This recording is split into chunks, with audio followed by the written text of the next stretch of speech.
they keep repressing them, and they're just so standard that it's like if you want to learn how to scratch, you're gonna buy a couple copies of it. Oh yeah. At least one. Yeah. I probably spent personally about $1,000 on just. Seriously, because it's like you bust one up, especially when you're learning to scratch.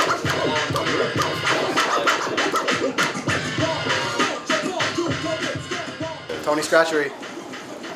Mid-City, baby. DJ Yaman. Quickie Martin Arsenault, born and raised Shreveport, New Orleans for what, 15 years now? Well, the tradition is it's records as tools. Records that are like not so much for playing, but for playing with. And so like they've been doing it in the like DJ scene for shit.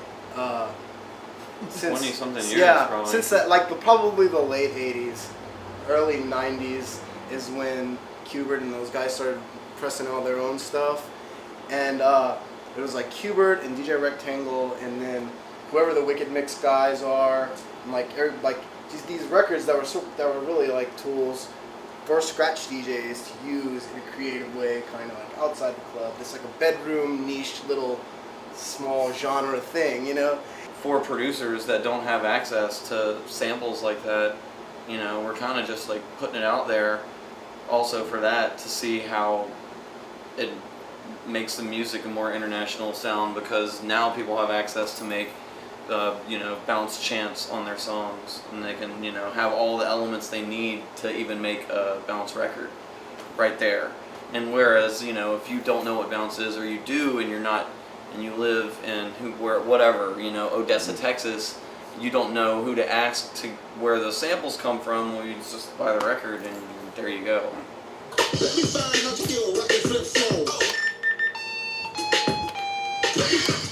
That's kind of what I wanted to do with this. Is like let's give it back to people. After 20 something years, let's take this and give it back to a bunch of DJs that are really just used to being creative and making sounds for like them and their like friends, and let's see what they can do with it. You know, let's And on wax too. So. And on wax, yeah, like that was another thing. A lot of those breaks I don't have on record. I have rips from people who had the original records, but I don't have the original records. So like having some of these like loops and samples on vinyl means a lot to me, because it's like it's first time for me. And hopefully other DJs can take this and create something else new. On one side, it's all the classic bounce loops, drum sounds. And on the other side is 3 scratch sentences, meaning words or sounds strung together. And the other thing is with the scratch sentences is to do NOLA bounce MCs, so different artists taking their acapellas and different sounds, while also incorporating different classic scratch sounds. So you got your ooh, fresh, ah. So it makes it accessible for somebody from New Orleans, also from anywhere.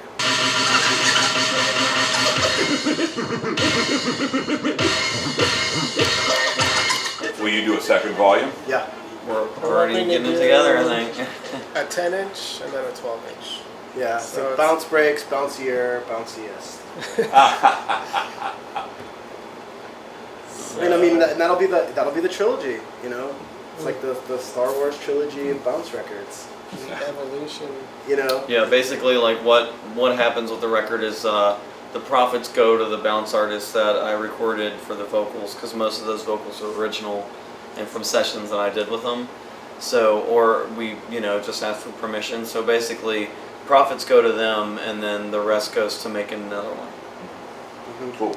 So it's kind of helping to keep bounce going in more ways than one, you know, because a lot of these artists are like heavily exploited a lot by like outside dance music forces that aren't in the city and that could really give a shit about New Orleans. I'm not from New Orleans originally, so but I do think there's an aspect of wanting to hold on to pre-Katrina New Orleans, or just discover what the scene was like before Katrina, you know. So post, you know, everybody came in, it was new, But before, it's like, okay, what was New Orleans really about? You know, so I think people from the outside were interested in Ricky B. You know, so Right. It's nostalgia, but it's also like the history and the culture. The storm, I definitely think helped it, but I Sure. think more than anything is electronic music exposure. You know, Mhm. and that has really helped bounce music because it's not quite hip hop and it's not quite dance music, so it can appeal to both people. Like right around the time of the storm, and then like right after, bounce music changed. You know, it's like cats like Blaze and Pikachu and producer Black and Mild came in and completely changed the sound. You know, they sequenced it differently, they chopped it up differently, they changed, like the tempos were faster, it was harder, it was more aggressive. You know, I hope people from all over the world, not just the country, not just the country, the United States, can like hear it and be like, that's what bounce music is. That's what I'm, you know, that's what this is supposed to be. That's what all these things are supposed to sound like. Because people really can't, like, people really have a power problem differentiating, like, you know, like, oh, New Orleans, oh, that's that bounce music, that's what Manny Fresh and Juvenile and all those guys are doing. It's like, no, it's not. It's this other separate thing that depends on these specific other elements to be bounce music. And so, you know, trying to make it accessible for them. You know, they'll and that in turn, hopefully, they'll hear that and they'll look up New Orleans bounce and like, oh, hey, I like this and I like this and this is all fun. And like, you know, start like little small bounce scenes in their own little cities, and you know, call up some of the rappers, call up some of the other people, and be like, yeah.